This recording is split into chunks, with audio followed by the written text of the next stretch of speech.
also mobilize their teams and take time so that people understand why we are doing this.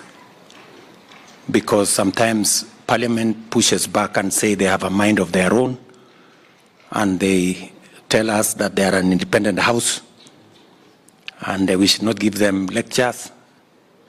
And I run into that all the time. But I'm sure this time round, knowing the magnitude of what we want to do, I want to ask members of Parliament to really consider working with us on this subject. Finally, let me commit to you, as I commit to the nation, that we will continue to do our best as a country to forge unity, peace, and so that we can drive the progress of Kenya, which leaves no citizen, no community, no side behind, that we will all move together. So thank you very much for the good job that you have done. When finally the history of Kenya will be written, I am sure that if you will not have a chapter, you will not miss some paragraphs in some place, that there were some good people who did a good job for Kenya. But when finally I write mine, surely you'll have a chapter. So I want to say thank you very much. I know my friend, former Vice President, has said that these good people have said that we are pushing the candidature of the former Prime Minister. And I said when I was in Parliament the other day with the East African Legislative Assembly that indeed we have agreed as leaders from the East African community, because it is the turn for the East African side of our continent to provide the leadership for AU. I have consulted with the leaders of our region, and we have agreed to support the candidature of the Honorable Raila Odinga. And it is because, number one, he is Kenyan.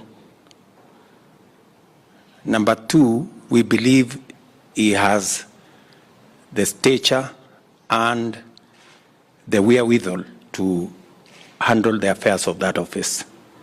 And number three, as East Africans, we have agreed that we move together in that direction. So, my friend Stephen and the teams here, you remember, we all remember, we pushed the candidature of Amina the last time. We did very well. She won the first round, but she didn't win the final round. And it is another opportunity for us as a country to present a candidate from Kenya for the position of AU.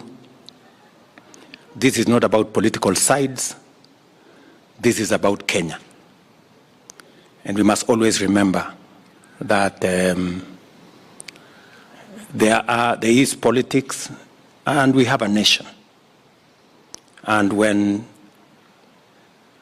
there are issues that concern Kenya as a nation, we must close ranks as communities, as parties, as sides, so that we can all move together.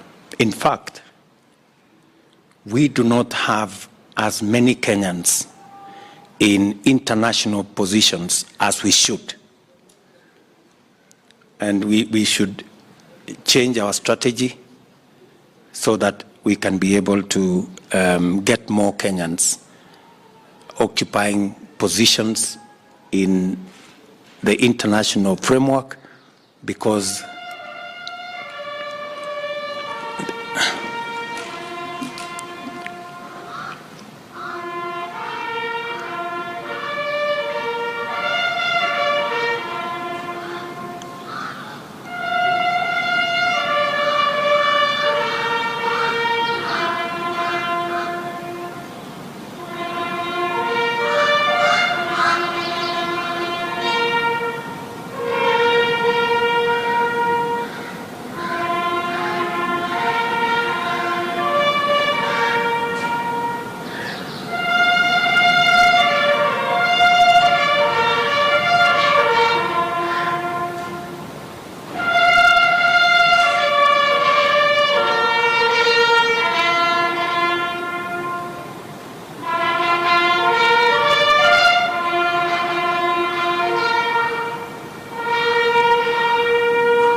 Take your seats. So I was just making the point that we have opportunities globally to present Kenyans for global positions, and we should exploit that opportunity, or continental ones for that matter. So thank you very much, good people. Thank you, Stephen, for... I'm sure you have said Kimani has become, you know, measured now. He's less frontal. I am sure he hung around you for a while, and the diplomacy around you may have rubbed on him. Yeah, and I'm sure we can all move together. And then my good friend. Mudomi Thionkulu there, who was the leader of our team. You have said correctly that he's from Tharaka. And I thought you came from Tharaka. And therefore you shouldn't have a problem with it.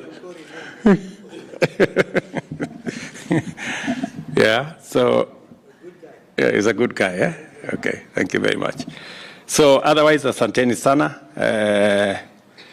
It is good to meet old friends, Adam Solo there, and Zain. You know, we were together in the constitutional manenos, and so we've been on all sides in different times, and that is the nature of Kenyan politics. So otherwise, pongezi sana. I am truly grateful for this, and I am sure we're going to move together as a people. Asanteni sana. God bless you. Thank you, Your Excellency. With your permission, I request